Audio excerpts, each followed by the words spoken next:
declare the meeting open at 3:35 p.m. My name is Stephen Leithley and I am the chair of today's panel. I'm a town planner. Also sitting on the panel today, to my left is Linda Kelly and to my right is Heather Warden, who are both expert town planners. And to the right is our community member and representative, Robert Stass.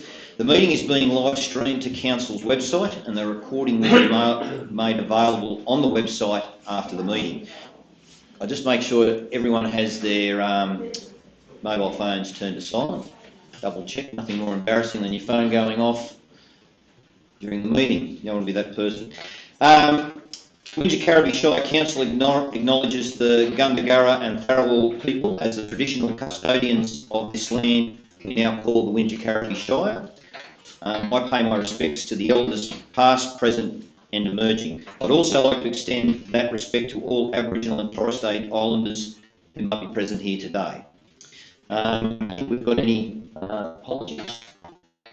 Just in terms of declarations of interest, I have any declarations of interest in that. Item 5.3 in Bunjanoon. I just want to note for the minutes that I do own a property in Bunjanoon, but it's remote from this site. It's on the other side of the railway line, such that I feel that I don't have any conflict of dealing with this matter. Operations to the power on the way applaud. The further low as once the director of is the architect or further The Council website contains a copy of the operational guidelines for the panel meetings, but I'll summarise here the main points. All panel members have read the business paper and received a detailed briefing from Council today. We've also inspected each of the sites this morning. The panel is charged with determining the development applications and providing advice to Council on the planning proposals on the agenda today. We will hear from registered speakers first, followed by representatives. Each speaker is limited to 3 minutes. At my discretion. Panel.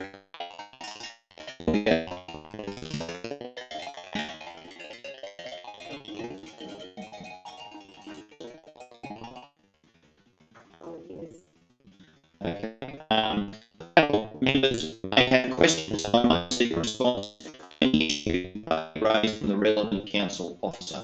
Once a speaker has spoken, they will not be able to speak again in response to a question by the chair or another panel member. When we have heard from all speakers, we will move into a closed session to deliberate and then we will return to the public meeting to announce our decisions. That will be live streamed, so if you don't want to hang around, you can go home and you can get it on the live stream. The minutes of the meeting will be placed on the council website by the end of this week. Okay, so the first speaker we have today is in relation to item 5.1, which is a section 8.82 review for a change of use of a ground floor garage to a residential flat at lot 117 DP 870922 Old Hume Highway, Berrimah. And speaking for the application is the owner, Mr. William Koscheck. I hope I pronounced your name right. If you'd like to come to the front here, have a seat, and you can start. Thank you. Thank you, ladies and gentlemen. Well, fire away. Did you get my... Yes, we got your submission from your barrister, yes. Yes. Yep. So this we've all got that and we've all read it. So you know the brief history? Yep, I've read that. Yep. There's no need for me to indulge in that? No. Okay. But these really, I call it retreat. I've had it for 20 years. There was like negotiations between me and the general manager 20 years ago, and I had a solicitor who was involved in this, and all correspondence. We all thought that everything was. Well, now, back then I was 30, so I wasn't aware of all the planning rules and codes, but now I'm 50, and I'm much more aware and up to date with what needed to really go on back then. But I can see all the mistakes and all the mishaps 20 years ago on my behalf and council's behalf. the retreat was built 20 years ago in the presence of council, before the occupancy certificate. The windows and the kitchen and bathrooms, everything was done all in visual, part of the compromise back then, 20 years ago. Why I asked for the retreat was for me and my kids and my family, and that's where my kids grew up there and they love it. The fault that happened 20 years ago was the wrong set of plans got stamped. But me, again, being 30, I didn't notice that they put B instead of C on the approval. But anyway, cut a long story short, they've been there for 20 years, and I wanted to do the right thing now and put in a proper DA application and see, will it meet the building code? Is there a flood issue, and all the basic certificate and everything you do today? So I did all that, and we lodged a formal application for the unit, and it got knocked back on three. From what they sent me, 3 items was parking, flood issue, and public interest. Now the flood issue, I got a flood certificate from council, which I paid for, and I paid $1,200 for a flood report, saying that the flats are not in any danger of any floods, and it meets the habitable use levels. Parking, this is the biggest dilemma, and I'm hoping that finally today you can see that it's 5 parking spots and not 11. They wrote back saying it's 11. My barrister and I, we've killed ourselves trying to tell council it's 5. It's always been 5. So I've given them a diagram of 5 and the handicap parking spot at the top. The handicap parking spot at the top has always been there from the occupancy certificate. So the handicap parking spot is registered at the top. So that's a 6. So that's 6 parking spots. So I hope that you can see that it's not 11. 11 is from the first, as you can see in here in the Montpellier Road. And flood, there is no flood issue. So I don't know what more information they need, because I'm only going off, I only went off what they said. These are the refusals: parking, flood, and public interest. The flats have been there for 20 years. I've never had any complaints. I've never had any issues of any neighbours or shopkeepers or tenants or neighbours or anything. So when this all came about, I wanted to do the right thing, because I know now, 20 years on, that nothing was really done right 20 years ago. So I'm trying to do the right thing by lodging a formal application and meet all the habitable use, floor levels, BA codes, fire proofing, and all that stuff. And it all can be done. It all can be fixed to be within the VCA and the DCP. And I hope council can realise that it was 5 parking spots. So we did provide 5 externally instead of. So all I'm doing is moving the 3, as you can say, from in there to out there, and the 1 handicap spot at the top, which has always been at the top. So that's 6, and it's possible, it's doable. So I'm here to ask you to take all this into consideration, especially this. You can see from Plan A to Plan D, and why Plan C and B was such controversial back then. It was a learning curve for me. I tried to do everything above board. I had a solicitor involved, which she wrote to Rezoning back then. We tried to keep everything. But now 20 years on, I understand that I should have done a lot more myself to make sure it is approved. And that's why I'm doing this now. Even though they've been there, my kids have enjoyed the place, and my kids still love it. I still go there. I still,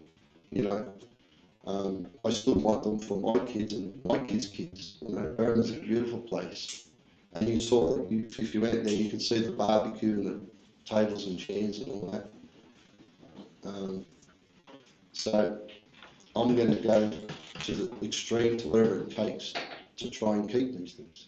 Okay, I think that's 3 minutes. We have a time. We have Yes, to. can I just say one more thing? You can say one more One more thing. thing. I've got every plan here from A to Z, if you want to see the originals after this meeting, or Okay. I've got them all here. I've got every bit of correspondence, it's all here.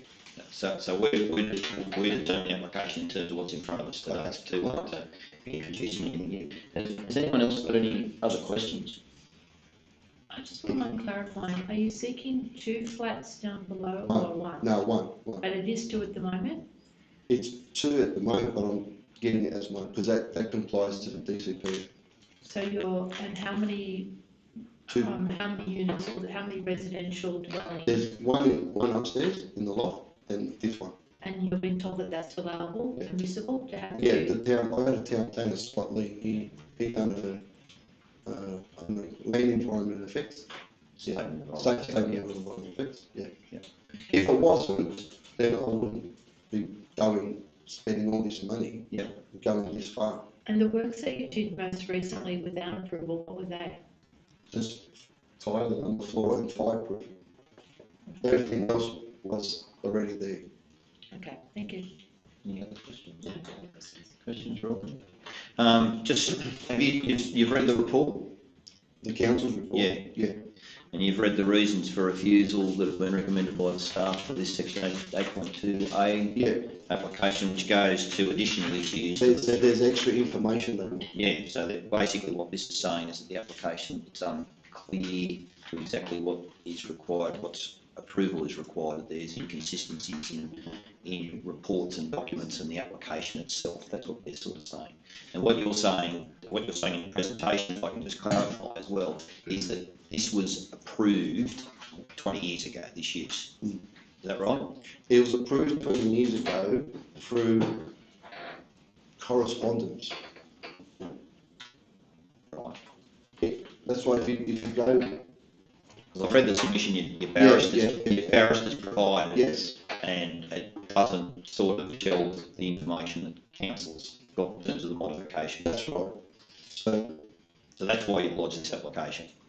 we've lodged it to do the right thing, yes. Because if you didn't have the if you had the approval from 20 years ago, you wouldn't have needed to lodge this application. No. I don't have any other questions.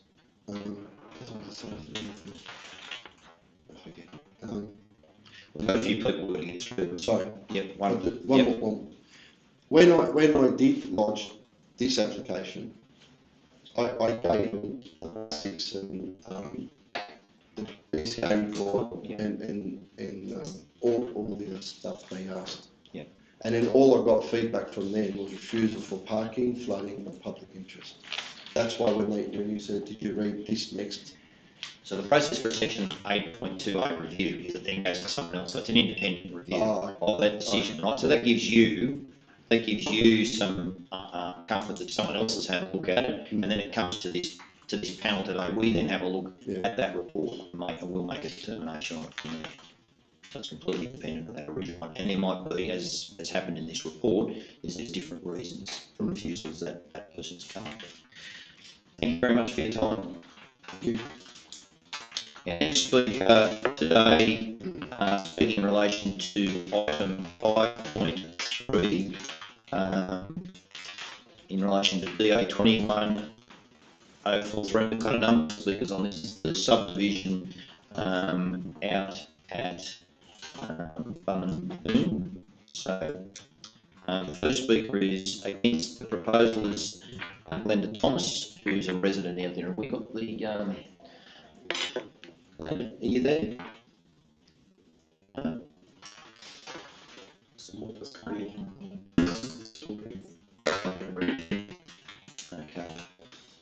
We'll just go on.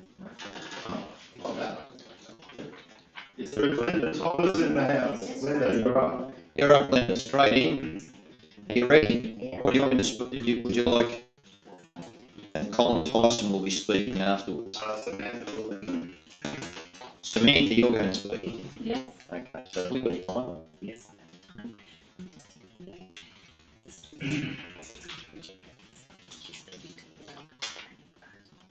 Willow Run, please, proposal. Okay, so Glenda, we might just excuse you, sit back and we'll come to your item in a minute because you're speaking on the Willow Run planning proposal. Okay, we're at item 5.3, so Colin Tyson. Oh, Samantha, okay, Samantha, sorry. Samantha, what's your last name? Samantha, you're not on the list, but I'm happy for you to speak. You're ready and you're ready to go. So we've got 3 minutes. How do we know when she's due? Do we give Samantha a warning? Yes. With a minute to go? A bell, oh, you'll get a bell, there you go. Really fast. You're right. Okay, thank you. Hello, my name is Samantha Bruce and I appreciate your time while I address my concerns regarding the proposed development on Bundy Drive. I'm the owner of 10 Cutterwood Ridge, Bundanoon. My partner and I look directly across at the proposed area and into the trees of the riparian area that they plan to clear. Our concern is that the clearing of the trees in the riparian area will be detrimental to the environment and the natural waterway that occurs there.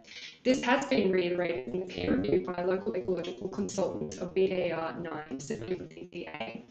The review shows that NAL have not identified the impact of wildlife areas, nor addressed how the area will look after it's been demolished.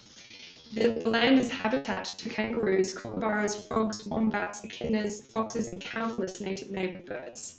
From the 2020 BAR report, provided some significant factors needed to be included to provide the full picture of diversity, significance and need for protection to which our peer review report from Hayes outlines. These shall woodlands complete the wildlife corridor which begins at the Currabunda wetlands in Elsmore Road, through Jordan's Crossing and across this property.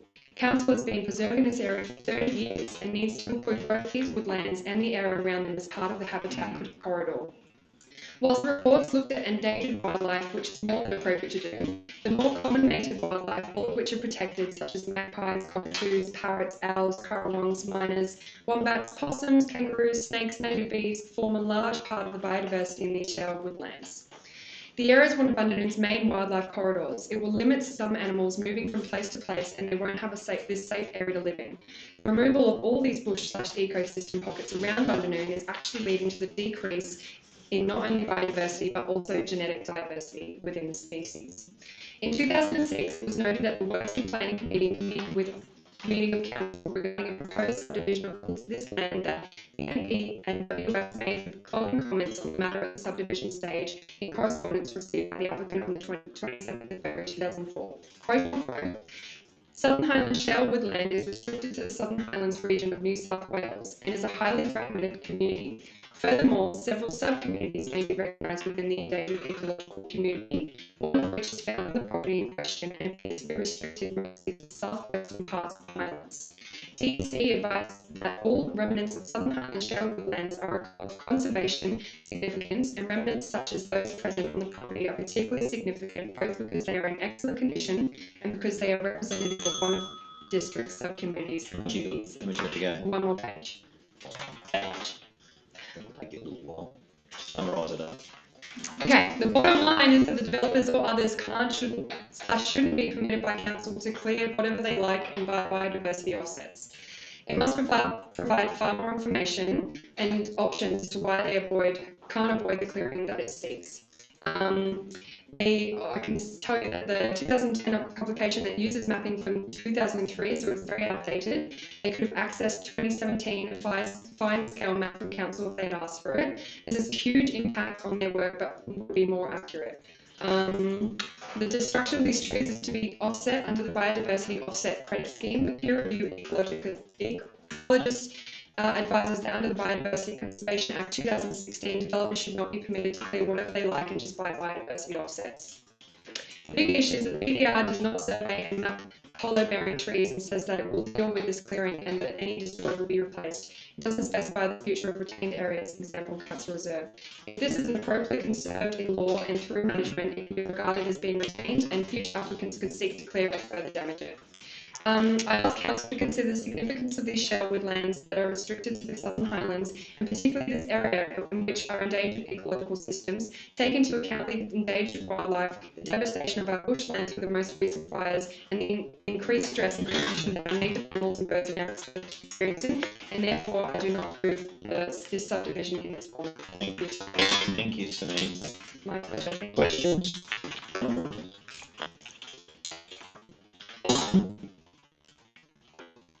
Referred to the 2004 council report. Yes. Is that about, is that the time that it was rezoned, or do you Yes. have knowledge of when it was rezoned? I believe so. It was when the first stage one went through for the land surrounded by the what we want to remove now. So Because it is like zoned and all surrounding land is residential now. correct. Thank you. No wrong. Thank you. So you said that that area will be subdivided at some point in the future, and you would prefer to see some protection of the existing vegetation in relation to it being a wildlife corridor. Is that the position that you're putting to the panel? Ideally, if there would be some alternative or proper assessments that have come through, I'm aware that nothing has been made available on the recent DA apart from what's been submitted from 2020 and last year. We've just been recently informed that there is another subdivision planning map that's come out, to which we haven't been informed to as the public, and then therefore all of the assessment reports that have been submitted since then, I would say, do not comply anyway. Ideally, if nothing goes there, fantastic, but if it was to be coming to an alternative solution to kind of preserve and conserve that wildlife corridor, the riparian area, and the sheltered lands, it would be great. So you're mainly concerned with that area in the south-western corner, is it? Pretty much. Southeastern, I mean. Yeah, southeast, and Yeah. then right in front of us, the riparian corridor goes down to the Which is your place, you're like in front of the dam. I'm right on my own front of them, just when I was a registrar at the cost where they wanted to put lot one. Okay. Yeah. Right, yeah, thank you very much. Thanks for your time, guys. Oh, I did reach out to the further community, and I have like over 100 posts on Facebook, and there's been a wide variety of posts, like people opposing this subdivision, and I hope that a lot of those people do get in contact with you guys just to submit their concerns as well. So. Yeah, we need to receive a number of Yes, yeah, everything. Okay, thank you. Colin, nice. Thank you for the opportunity to look on the record. Some concerns about the application system. I've provided some information to you there. First, the page shows the lot as it now appears in page 97. So page 89 or page 27, depending on whether you're referring to the agenda or the attachments. That's what you're being asked to approve today. That hasn't been advertised. It's not available on the New South Wales planning portal. It's not available on the DA tracker. It wasn't what was advertised in the paper. It wasn't what was being given to all the neighbours. And in fact, if you go on the DA tracker today, you still won't find that. The only place you'll find that on council is in your agenda papers. What you will find in all the documentation is number 2. Number 2 was the original DA lodged in December 2020. That's the one that that's on the planning portal, that's on your DA tracker, that's on every source of information, that's the one that was advertised, and that's the one that people have been aware of. The first person, other than council and other than the developer, to find the first picture there was next morning at 5:30 when I opened up your agenda papers and said, hang on, this is a different lot. Not only is that information not available, neither is any of the supporting documentation publicly available. The BDA, the fire hazard report, amended, the BDA amended, the office from the letter from the Office of Water that gives approval for this, the letter from the RFS, the Statement of Environmental Impacts is dated 2020, the Koala report is dated December 20. None of the information that's currently applying to what we have in front of you, ladies and gentlemen, is actually publicly available or being made publicly available. Now, we know the council might say that this is actually a minor change. We don't think it's a minor change when you make the changes that you can see there in front of you. They might say a minor change doesn't have to be advertised under section 98 or section 96, so it's 4.55 now. I put it to you that this is a two-stage development. The first stage was approved 4 years ago, 5 years ago. This now will include asset protection zones on properties that were approved in stage 1. In fact, 3 of those properties haven't been built on. And if you look at the corner that you mentioned, the southwestern corner where the creek crosses over the creek, that will require an asset protection zone of something like 50 metres. It will render lot 8, lot 9 unbuildable. Now, we can get to the part of interest habitation, we can get on all that part. What I'm asking you to do, please consider, is putting a stop clock on this until the documentation is made public. At least in the New South Wales planning board, which should be for access where you can get it, or through the council's DA tracker. I will talk for as long as you allow me to. I think, I'm going to tell you what, I think you made a good point, so we'll finish it. Okay, the third page in there which summarises the points and puts the recommendation. Thank you very much.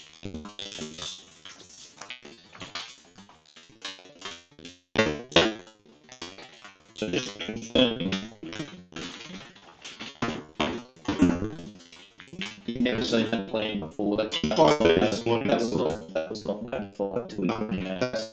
That's the first time I've seen that was in the attachments. That's what was notified. That's what was advertised. That's what's still on the DA tracker. That's still what's on New South Wales planning board. As of 2 o'clock this afternoon, unless it's gone on very quickly, I don't think it has. Asset protection zones and implications on the lots. So that you're referring to what you know as the subdivisions that we've done to consider, or the that one previous doesn't one? have any asset protection zones, and there's an issue there with the bushfire report prepared in December 20 assesses the drainage reserve at 1.7 hectares as being grassland, and tries to apply the exclusions allowed under Part 5 of the Planning for Bushfire Protection. That lot can't get an exclusion. The reason being is 1.7 hectares, so it's much bigger than 1 hectare minimum. It has 3,500 metres of forest. Exclusion requires less than 2,000. It's over 100 metres wide and 50 metres deep. The exclusion applies to 50 by 20. And it's well within 100 metres of any other major fire source. So the exclusion doesn't apply. And this is the 300 metres line attaching to London and Oval. It doesn't apply unless fire required.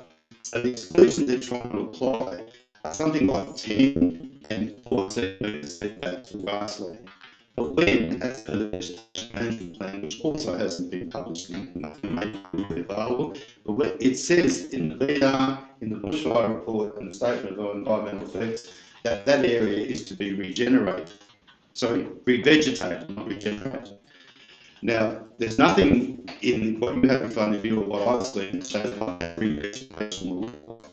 But it is going to be a forest. It's very clear under the guidelines of the Planning for Bushfire Protection 2019, Section 5, that you have to look at the worst case scenario. And the worst case scenario there calls for asset protection zones for a wet sclerophyll forest to be up to 49 metres depending on slope. And that's only a 5 to 10 degree slope. When you look at that part next to lot 12, which is a very, very steep bank at the end where I will join Ridge Grundy, you've got a slope that's something like 15 degrees. Now with that 15 degree slope, you've got to have the asset protection zone of 65 metres, which will make it impossible for the person who's built the house. In fact, I built the house at lot 12 for the mother of my son. It'll make that impossible for them to have an asset protection zone. It'll make it impossible for lot 8 and lot 9 to have an asset protection zone. So someone will go along as per this DA, and it's a very interesting thing in that fire report. It says asset protection zones are to be checked at the individual DA stage. It's my 10 metre asset protection zone. I said, no, hang on, in the forest there now, you've got a 50 metre asset protection zone, you've got a 100% asset protection zone, no place to build a house. But that's a liability that was shared by council. And that's what's likely to happen. Until the issues that we've raised are sent back to council for more information, and that's what we're asking. Stop lot. May I put this to you up front? I spoke to the manager of the development last night at Rezoning Capital, a multinational billion-dollar company. He said to me, "Oh, we've done this change to the loop road." He was the first person to alert me to the fact that the loop road's on him. First person. That's why I checked this morning on the website. But also, if you look at that loop road, that is not a solution for egress and exit, entry and exit from that side. That still brings you back to the end of Lyderwood Ridge. What should happen here is you should look at this lot and all the other adjoining lots going to Rice and say what we need here is a path from Rice through this lot to get to Bundan and then over from Bundan and over back to Rice. I think you've answered the question, and, Thank you. and you're using. I still have lots of time. You do. Very good. We'll leave it at that. Thank you, ladies and gentlemen. Thank you, panel. Okay, so I'd like to now call on the applicant, or for the applicant, Mr. Richard Anderson, please.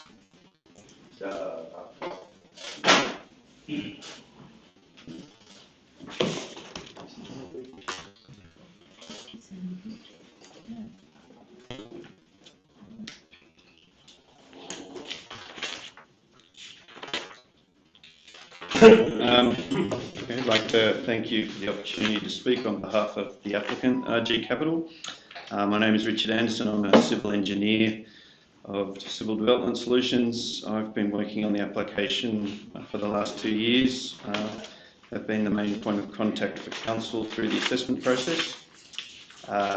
For some background information, the site did have previously a cluster housing development that was approved under the previous LEP. That development was commenced, however, subsequently it was decided to proceed with a land subdivision for the site. Overwood and Red Grundy Drive were then created in its current form for what was considered to be stage 1 of the overall subdivision of the site. The expectation was always that the residual land would be developed into further residential lots based on the zoning, location and proximity to Bundan Village Centre and facilities.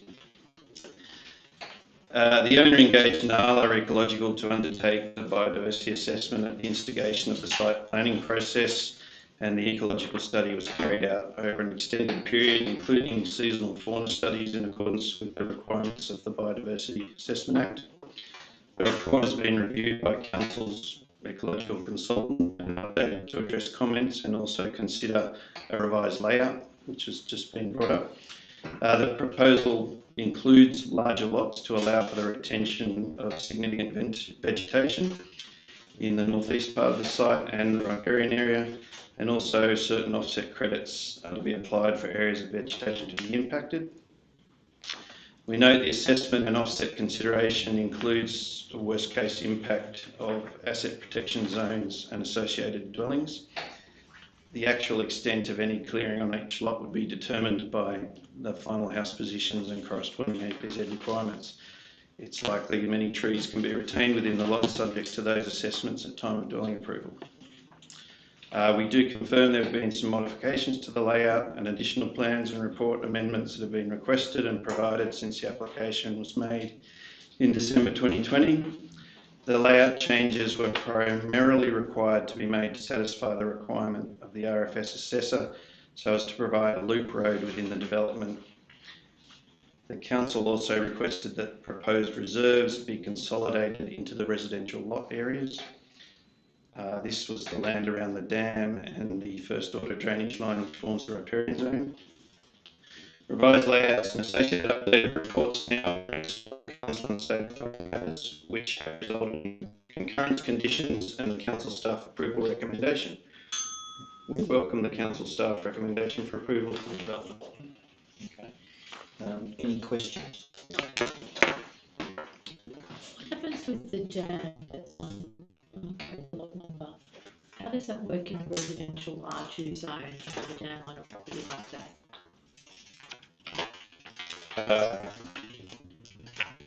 It's remaining as it'll be contained within a restriction and it has to be retained in its form. It actually is part of the drainage structure for that site. Or just that lot? For just that lot. Well, it takes, you'll have an easement over it taking stormwater through it.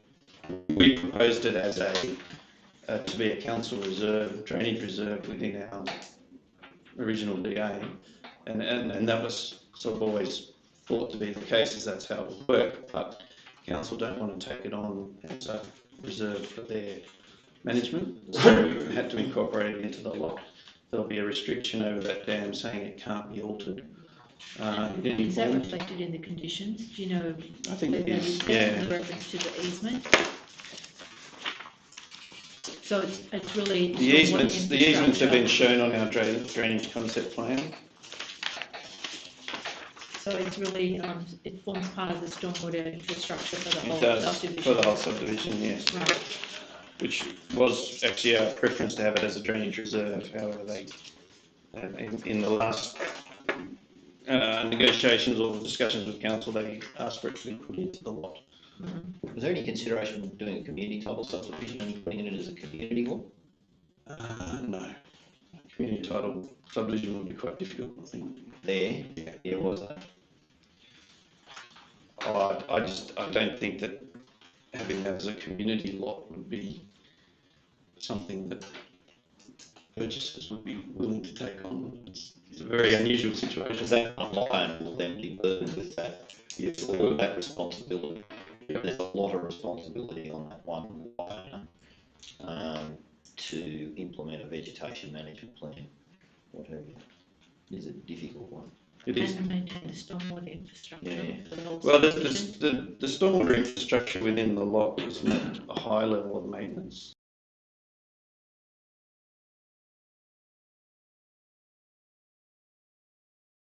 The council should be a restriction on the same implementation, but all it is there's a couple of outlet pipes in the dam and some swales that go into the dam. Effectively, that's just to keep the same levels of topography around the dam.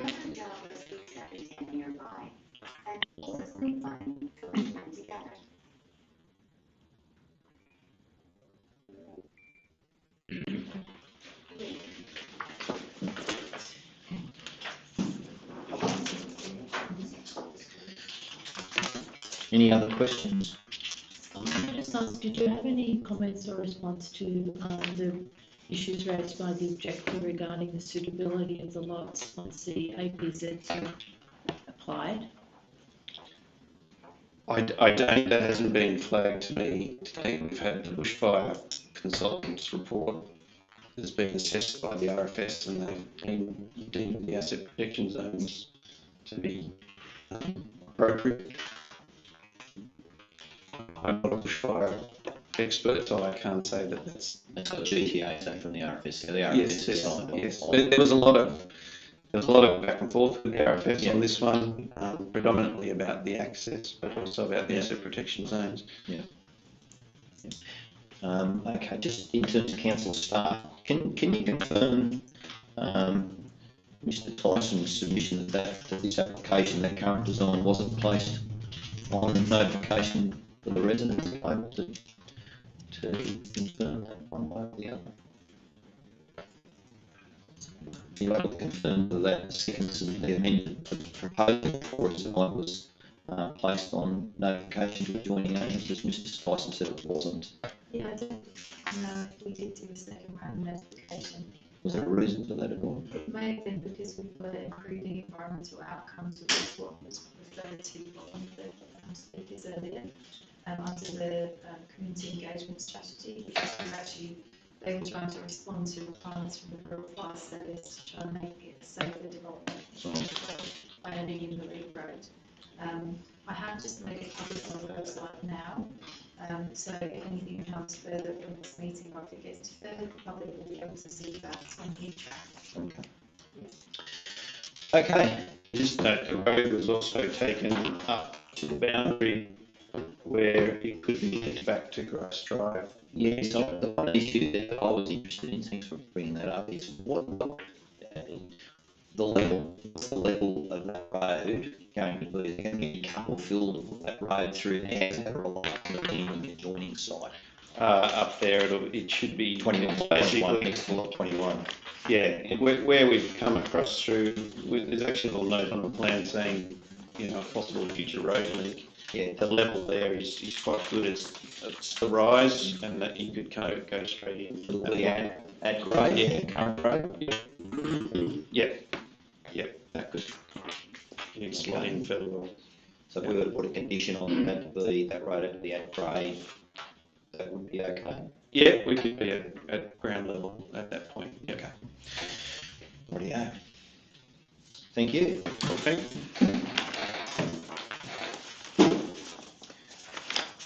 That deals with the development applications that the panel will be dealing with tonight in terms of public submissions. As I said before, the panel also provides advice, not determination, on planning proposals. They're ultimately dealt with by the council. In this case, that's the administrator. We have a number of speakers tonight. The first one's relating to the Willow Run rezoning.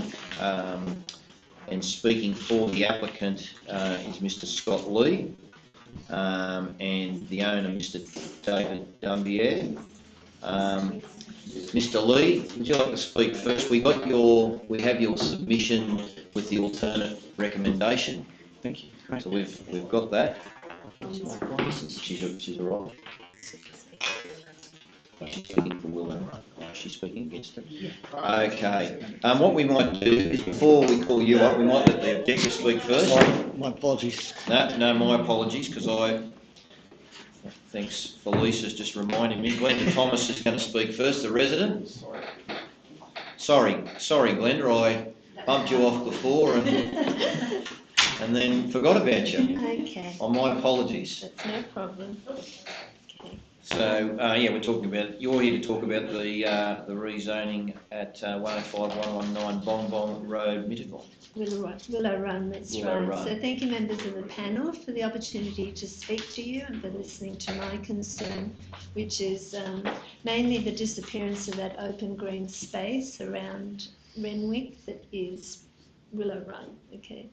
So my husband and I are residents of Renwick for the past 2 years, and we escaped the explosion of development and congestion that Parramatta now is.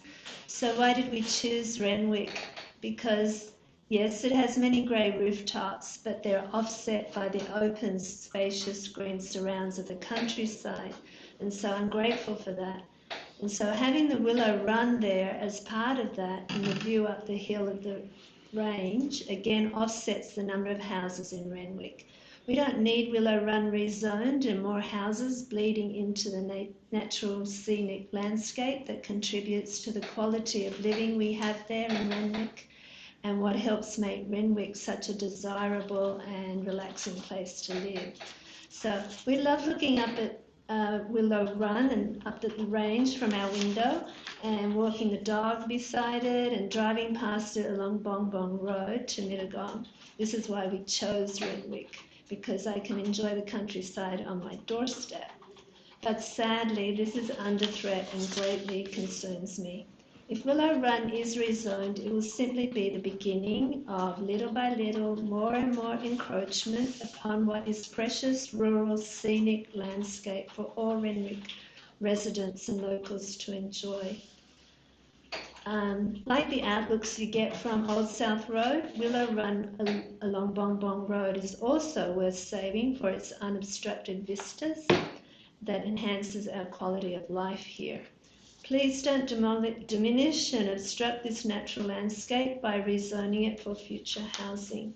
We already have enough housing here in Renwick. We don't want it to grow into more and more urban sprawl, which is happening, of course, everywhere around here in the Southern Highlands.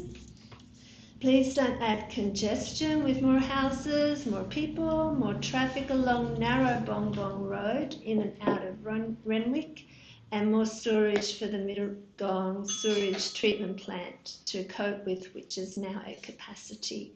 And please keep our endangered ecological communities, the shale woodlands, our precious trees, and don't chew up the open green space until there's nothing left. Well, it just reminds me of the immortal words of Joni Mitchell. Don't it always seem to go that you don't know what you've got till it's gone? They paved paradise, put up a parking lot. Well, I do know what I've got. I've got a beautiful, spacious, open green landscape that adds to the quality of my life here, and I don't want it to disappear. Please, let's keep it, protect it from more development, and enjoy it. Thank you. Thank you. Now, before you go, not be selfish, I will say it's not the first time I've been to a panel meeting and heard someone quote Joni Mitchell. Not original. I didn't think that. Okay. Well, she is so relevant. That is why. Has anyone got any questions? They might have sung it better than me, though. No, that was very good. Any questions? No. No. Okay, thanks very much for your submission. Thank you very much for your time. Mr. Lee, you can come up now. Sorry.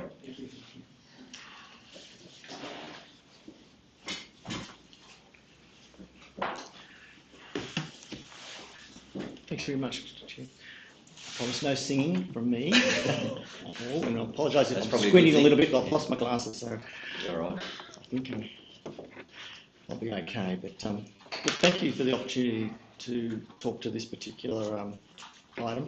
As you're probably aware from reading the reports, it's not a new matter. It's been around for a number of years now. I think David Dumby here is one of the owners. It's reminding me it's maybe about 5 years since we first approached council on this matter. It's been moving through various processes since that time.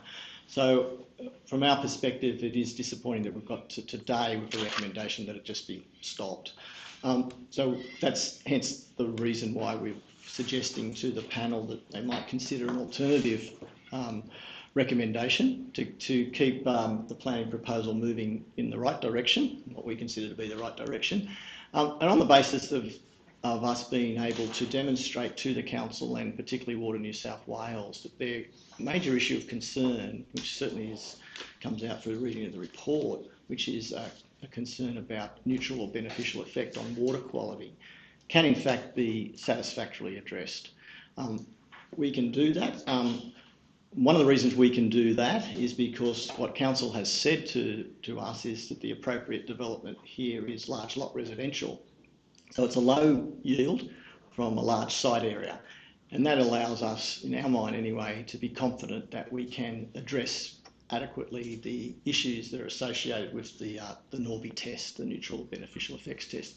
That's both in terms of effluent disposal on site, which is not uncommon on large lot residential areas, and stormwater management. We've been working our way through what would be a proposed subdivision layout for a subsequent DA on the assumption that the planning proposal was moving in the right direction, and so we're confident that we can properly manage those issues. I didn't read into the planning report any other major concerns. As I said, it's not a new matter, it's not a new issue.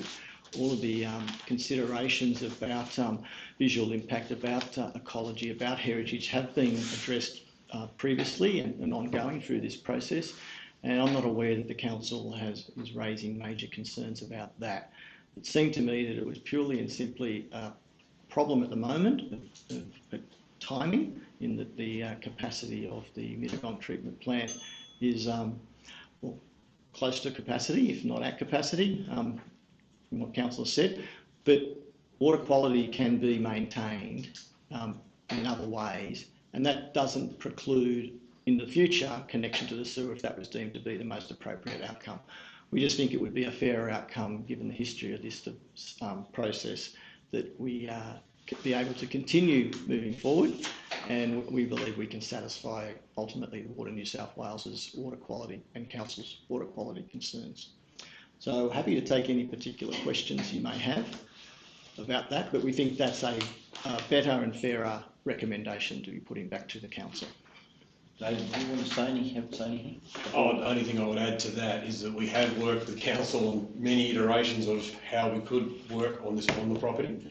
and we have basically looked at developing just the area that council indicated they would support, and we're also providing an outcome that provides a transition from the smaller blocks in Randwick to larger blocks as a transition out to rural. So we're not looking to cram them in 300 square metre blocks. We are looking at 4,000 square metre blocks, which I think is a fair outcome as a transition across to rural. Okay. Any questions from the panel members? I do. Well, it's more of a comment. The suggested alternative recommendation, has that been part of a discussion that you've had with council officers about how you would stage this? No, not any depth at all. The recommendation was made, or the report was made available to us, the recommendation, and as a response to that. Like I said before, we were hopeful that the recommendation at this stage would have been to proceed. I understand from reading the report why the recommendation is now the way it is, but we think that the alternative would be the better way to go forward. So I've just worded that up as an option, but it goes directly to the heart of the concern in the report, which is not about anything else. It's about that issue, and we believe strongly that we can address that issue. And in addressing it with additional information, and that, in fact, that's a way forward that council recommended in a report at the end of the meeting tonight, provide an opportunity to keep the planning proposal moving forward, but with some information. So it's exactly the same. We think we can do that, and we think we can do that confidently because it is large lot residential. We know enough about the site from our workings with it over a number of years now, and now working more recently in putting together a subdivision pattern that will make sense as large lot residential in the way that council has said we should be doing it. So I have no doubt that we can get a positive Norby result, both in terms of effluent disposal on site and stormwater management. So just on that issue, it's a fairly strong objection that New South Wales Water have submitted, and yes. And Mr. Lee, you're experienced and done planning proposals before, no doubt. You've got to get that through a gateway if we were to support it. So, I'm just questioning whether that's realistic. Whether even if this panel was to support your comments with such a strong, and it seems to be from our briefing from the staff that that's a bit of a policy position that Water are taking on the matter. Yeah, I think you're right, Chair. I mean, it is a strong submission from Water New South Wales, but I think it is based on a general philosophy, if not policy, that they have that, well, we just don't want to have to deal with things that we don't deal with at the moment. And that's what they are actually saying. That may have more weight, if you like, or it might have been a fairer position for them to take if it hadn't been for the previous set of recommendations and work that's been done to get to this point. Like I said, it didn't pop up yesterday. This has been in the process for a number of years. Council's made a number of resolutions about this location, and now it seems to us at the 12th hour, I know that you can't do it because council's the treatment plant isn't coping at the moment. That's for 16 houses. Yeah, and it's for 16 houses, and it's on land within zoning that is not uncommon to have on-site disposal. So I take your point, and certainly from our position, what we're asking is the opportunity to continue. It's not a guarantee, like you say, that the Water New South Wales will then suddenly turn around and say, oh yeah, it's okay, but I think it would be unfair to deny us the chance to provide that information and have the planning proposal cut off now. That seems to me to be counterproductive in the way these things roll, and because we all know that the planning proposal process isn't simple, so to send somebody back to the beginning, I think that's unfair. What we're asking for one more chance to provide the information that Water New South Wales thinks is lacking. We think if we give it to them, they'll be satisfied. Ultimately, if they're not, well, that's unfortunate. Okay. So moving on from that, and to you, Mr. Dunbier, it's the planning proposal process is a little frustrating. It's a little slow. So, very experienced in dealing with a number of them, and have been experiencing them taking a lot longer than 5 years, 10 years I've been involved in ones before to get rezonings through. What's happening now though is that the strategic planning process is getting a lot better through the state government. They've got better processes and they're encouraging, and for you, you're looking at your site and your interest, which is fair enough, but what they're encouraging councils to do now is to look at precincts, bigger areas, and that part of where you are is part of a bigger area which councils identify for potentially a future residential area, and you'd look at potentially some structure planning where you looked at the infrastructure, and if the upgrade of the sewage treatment plant would occur, you know, you might be looking at other sorts of development on your site, a higher yield if it was connected to sewer, which potentially could be more in your benefit if you were to wait those few years. Have you got any comment on that? Well, we're happy to work with council if that's what they want to do, but in the past we've been pushed back every time we've tried to talk to them.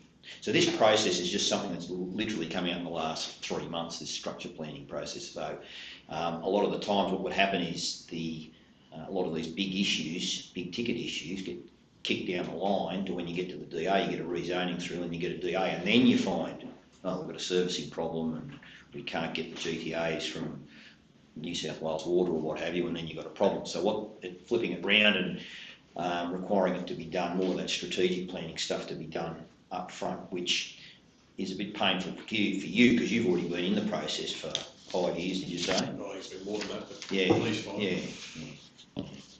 So I do understand your frustration. No other questions? No, thank you. Okay. Thank you very much. No, thank you. Thank you. Cheers. The next matter we'll move on to is item 6.3, which, no, it's not actually. 6.3, which is we've got a speaker and the applicant, Mr. Alan Robinson. Lisa told me it was on item 6.3. Mr. Robinson wanted to speak, which is the rezoning of the public reserves. I will need to speak on 6.2. 6.2? Which is... Are you Mr. Alan Robinson? Yes. Okay, well, there we go. We were told it was 6.3. That's okay, you're down to speak on 6.2, so come forward, have a seat. Okay, thank you very much. May I take this? Yeah, definitely. Thank you. As stated, my name is Alan Robinson and I'm a joint executor of the estate of the late James Fairfax AC. I firstly want to thank the planning panel and the executive of the council for all of the thought and work that's gone into this over quite a long period of time, over a year. We look like we may well have a way forward to achieve Mr. Fairfax's wishes. And everyone in our office, I and the people in our office are very appreciative of that. I made a written submission to support this proposal in item 6.2 at an earlier stage, and that proposal sets out the history that led to the creation of the subdivision and Mr. Fairfax's vision for the development of the subdivision to complement the heritage property of Redford Park, which he was then planning to gift and subsequently did gift to the National Trust of Australia, so that the historic house and the complementary outbuildings could be preserved for future generations of Australians to visit and understand, he thought, and understand how people lived in those times. He also envisaged that some of the outbuildings may be repurposed for cultural purposes, and this has already happened with the opening of the Southern Highlands Art Gallery in the old dairy buildings.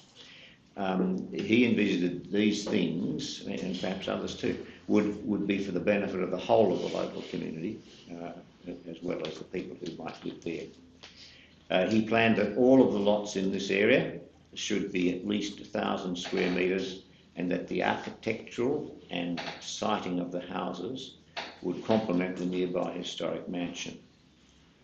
To this end, the design guidelines were developed to preserve the lot sizes and the style of architecture, and at least specify a minimum tree planting. all purchasers executed agreements to comply with the design guidelines and ensure that if they sold their lot, then they would require their purchaser to enter into the same agreement. The purchasers of the land believed that by doing so, this would provide a spacious, gracious housing environment for the benefit of everyone. None of Mr Fairfax or his advisors were aware at that time of the provisions of clause 19A of the LEP 2010 and believed that the deeds to comply with the design guidelines would be binding. This did prove not to be the case. The agenda papers clearly set out the history of this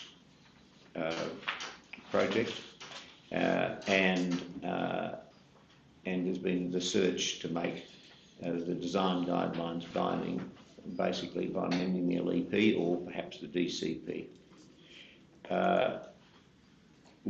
We believe this to the benefit, that's 1 minute ago, benefit of owners generally in the subdivision, but also for the whole shire. So the recommendation to amend the LEP in the manner described in the papers, and on behalf of the late Mr Fairfax advisors and the vast majority of landowners on the estate who bought in the belief the desired guide would be followed by owners, I'm delighted to support the recommendation. Thank you for your time. Questions?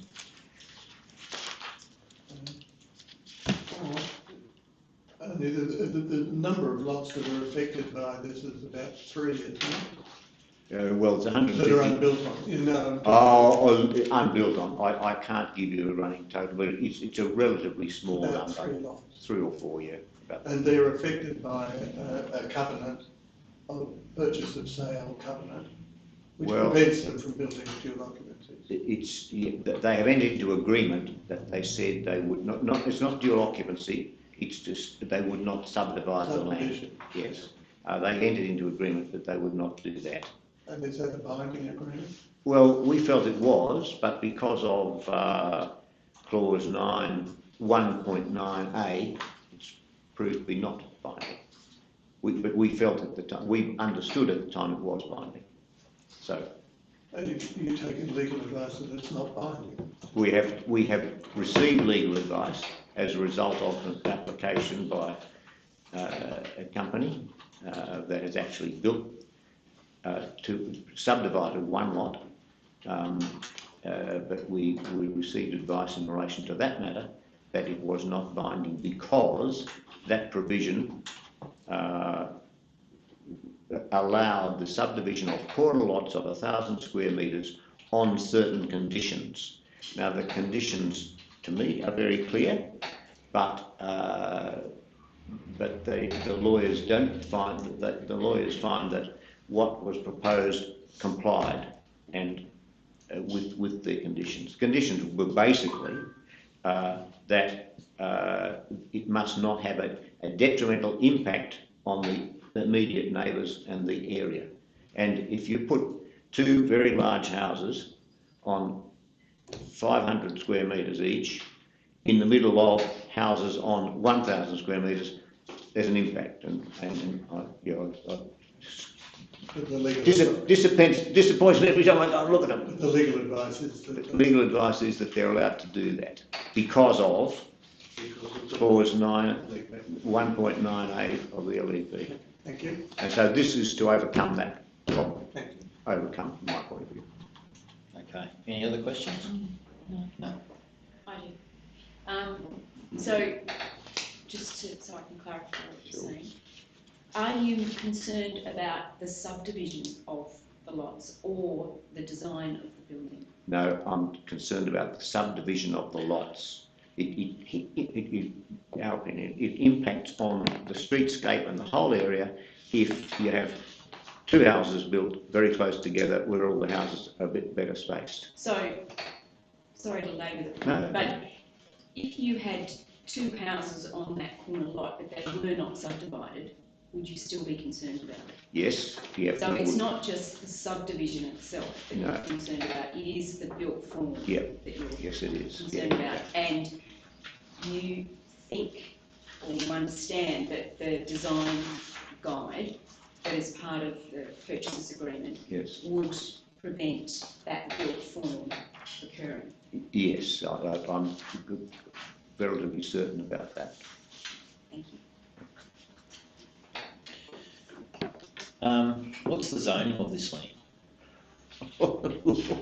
You're asking the wrong Yeah, person. well, R2. So this is an issue then that goes to clause 4.2E of the LEP where you can 7.2 as well. 7.2 is the one that's causing it. So it allows for the corner of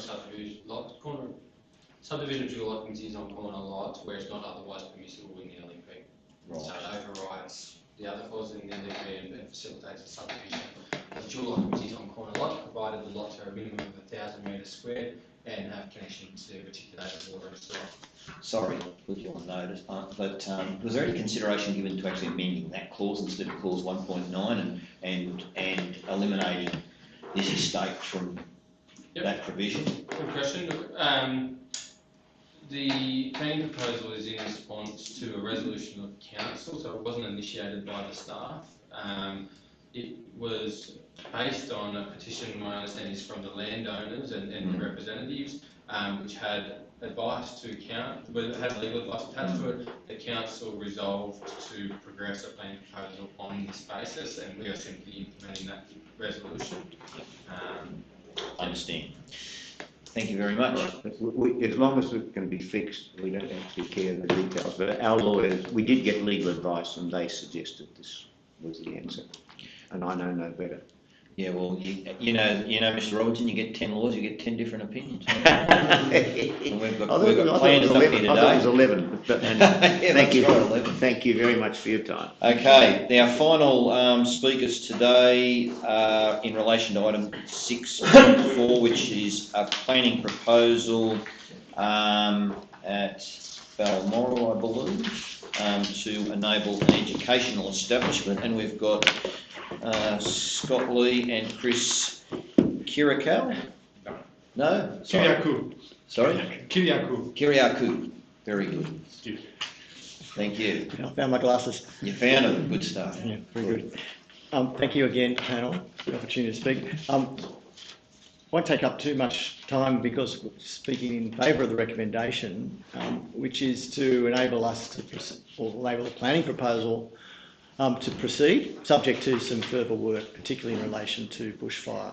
And this is a matter that dates back a year now. I think it was just on a year. We met here with the council to raise the proposition of planning proposal to allow a small school on this site. And it's always been recognised that the likely critical issue would be bushfire management of the site, and flowing from that, the resultant potential ecological impacts on the surrounding remnant native vegetation. And that's what's proven to be the case. The planning proposal was put forward with both a comprehensive bushfire assessment, preliminary assessment, and an ecological study and a wastewater study. RFS have raised some questions, and our understanding of that, I don't know, I've got a document here that our bushfire, or a plan here, I don't know if I can table that at mine. It just might help the panel and others understand what the RFS, the recommendations or the concerns raised by the RFS, what they actually mean on site. If I just quickly talk to that diagram, basically there was questions around asset protection zones, not so much BAL ratings, but more asset protection zones and categorisation of surrounding vegetation as to whether or not it was managed, whether or not it was forest, those sorts of things. What the RFS have come back and what's reflected in Council's report is that they're not yet convinced about the asset protection zones, and they provided some information to our bushfire consultant. And the practical impact of that is where you can see on that plan buildings in blue was the original scheme that the proponents were working towards. What it means is that the area hatched pink is really the area that needs to be the developable area of the site if we're going to properly address the RFS requirements. What that means then, the flow-on effect is there's probably likely to be more vegetation clearing than originally proposed or anticipated, and that will trigger in due course a VDAR. We're confident that we can manage all that because of the nature of the land there and the vegetation types and what we already know about the site, but it will trigger that. But we need to go through the additional work with the RFS in the first instance to clarify that, and that's set out in the report, and that's what's reflected in Council's recommendation. So all of that work is not unexpected. We're well advanced in being able to deal with those issues, and we welcome the opportunity to do that. So, like I said, I'm speaking in support of the recommendation, which is to allow the planning proposal to continue subject to the submission of that work, and that's what we intend to do. Right. Would you like to make any further submissions on that? Just in general, so in March of 2022, we are submitting our school registration process. So that goes to what? Sorry, we're submitting a registration process for the school to be established on the site. That registration process does have a contingency on the approval of the DA, and the window for that approval is around July, August of next year. So we will be trying to work towards that outcome. If things don't go well and it looks like there's delay, then we have a window where we can withdraw that application and then submit it in March of 2023. So the delay will push back by a year from our plans, which we are prepared to do.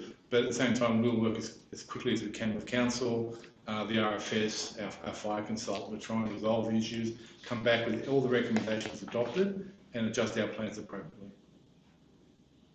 Okay. Questions? So you think you'd have a DA ready to be lodged in August? We're trying to get the plan permission accelerated, and we are looking to try and submit the DA, sometime. Because the planning proposal will take a long time. Yeah. Yes. That's optimum outcome is to obviously lodge the DA as soon as possible, because there's that parallel process of the registration. There are requirements in that process for some surety from the Department of Education about how this is travelling. So there's a few triggers. So we just have to do our best in relation to that. That's why I suppose we're happy with the recommendation and happy as we can be, because it allows the thing to keep moving and we don't lose all that momentum. We think we can answer all those questions and keep moving forward. The timing of the lodgement of a DA is something we need to discuss with council, and it's something I've already raised with them in previous discussions about when that might be appropriate. Of course, there are provisions in the Act that allow a DA to come forward. It's contingent on a planning proposal, but it needs cooperation and agreement for that to work properly. But as Chris has pointed out, there is certain deadlines that if they can meet, the school might be in a position to open a certain year. If we miss those deadlines, it's obvious it's going to be a year hence, okay, and that's just a consideration. So there's a desire to lodge it as soon as possible, certainly no commitment as yet. This is the first bit of work. All I'm saying is that we're pretty confident that we can deal with it all, and we welcome the opportunity to do it. So another strategic sort of question, since this is a planning proposal.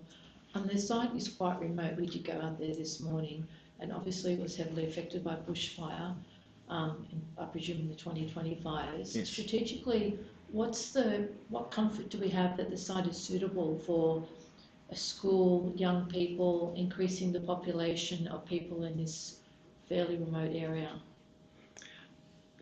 Chris can add some comments, no doubt, from his perspective from Life Eternal Trust, who are the proponents and the owners. But it's a small scale school, and it's building on the offer that their group has, or what they can provide to their community. And they've been there now for 20 odd years on this site, doing a range of other community-related activities. So from Chris and his team's perspective, it's another step in creating a broader offer for their community, if you like. It's not intended to be a mainstream, if you like, or public school in that sense. So the location, from if it was that, that might be a different set of considerations. But it's a a school that will end up being populated by members of the community that have been there now for over 20 years in various activities, undertaking activities. So the site choice is being driven by their existence on the site from dating back to just before the turn of the century. Just to add to that, and I take your point, the school will only ever be small, so it would be no more than about 50 to 60, maybe maximum 80 children. As Scott has alluded to, there's a great desire from our practitioners who mainly live in Sydney, Melbourne, and the kids are going to suburban schools, to look at a rural setting. So they want to be in a boarding situation, they want to enjoy obviously the natural environment and the amenity that the property owns. I suppose the other issue that has been raised in the report is the point you raised, which is around the road and access into the site and the potential there. So there is an opportunity for us to work with RFS and with our fire consultant to come up with strategies to make access along that road safer. So then in the event of a bushfire, there's some mitigations put up as part of this plan proposal, and we're absolutely open to whatever that requires, whether it's widening of the road, or doing the vegetation, but whatever strategies are recommended, we have to call. Yeah, that's one of the key notes in the RFS response. I mean, there's the obvious issues of the asset protection zones and the BAL ratings. Ultimately, they're pretty simple in some respects to get your head around. The other point that's really ends up, I think, being the most critical is the requirement to do an assessment, I think, of the vegetation within the roadway and railway corridor, and how railway parade is then safe in an event of fire for in and out. So that'll go to just the nature of the carriageway itself, or the access points that are available, or a relief access point so you can go up the other way if you can't go that way, those sorts of things. So that's the sort of work that this additional bushfire assessment report is particularly focused on. And again, our consultant Harris has been already in some discussions with the RFS about those issues. Scott, I presume Schedule 1 educational establishment, is that what you're looking to make permissible on that site? That's it, yeah. But I think in the recommendation from in the report, correct me if I'm wrong, Michael. Advised to include subject land Schedule 1 additional purpose. Yes. For all purposes currently For all approved purposes, yes. The purpose that's currently there was approved back in, like I said, 20 odd years ago as a community facility. Okay, under the previous LEP. I think the intent of point 2 there is a not-for-profit organisation. Yes. And it's registered by the not-for-profit. We're into with ACNC as a not-for-profit and administered that way. Okay, so the school would be run by a not-for-profit. Yes. Same organisation. So this is in no way a development application for enhancement of property. We're only a not-for-profit. We're a charity and charitable purposes. Our main purpose is meditation. That's all we're about, and it's about providing an additional, as Scott was saying, an additional capacity of the property to service the needs and not-for needs of our community. And education is considered to be the next step in that development. So one of my concerns is just that's a broad, very broad term, and you could move on and someone else could pick it up and look at something much bigger. So my concern or focus is, should we be putting something that restricts the size of the numbers of the students that would go in it? So if we were to do that, if we were to recommend that to council, you mentioned 80 you might go up to. If we put the cap on at 80, would that? 80 is all the foreseeable development that we're seeing. The potential is it could get large because our practitioners are also located in Southeast Asia, and we have interest in international students to come. So we could potentially, well, it wouldn't be in the hundreds. It would be from 80 to maybe 120, that sort of scale, but nothing beyond that. I guess it then comes down to what the capacity of that sort of area you're talking about, right? And I don't know that it's got much more capacity than what you're talking about. That's a great point. The limitations on the development would be the physical limitations on the size of the building, the APZ that needs to be accommodated, the access road. They could set a maximum limit on how large the school could grow in the future. The only comment I'd make is I think, without putting a number on it, I think that the concept of what you're talking about would be fair and reasonable. Okay. Rightio. Anyone else got any other questions? If that's it, thank you very much No, thank for you. your time. Thank you. Thanks for the opportunity. And I'll close the meeting, and we will now move into a. Let me just get my notes here. Anyway, we're going to move into a session to deliberate on each item, and we'll come back to make our announcements on decisions for each one. Thank you.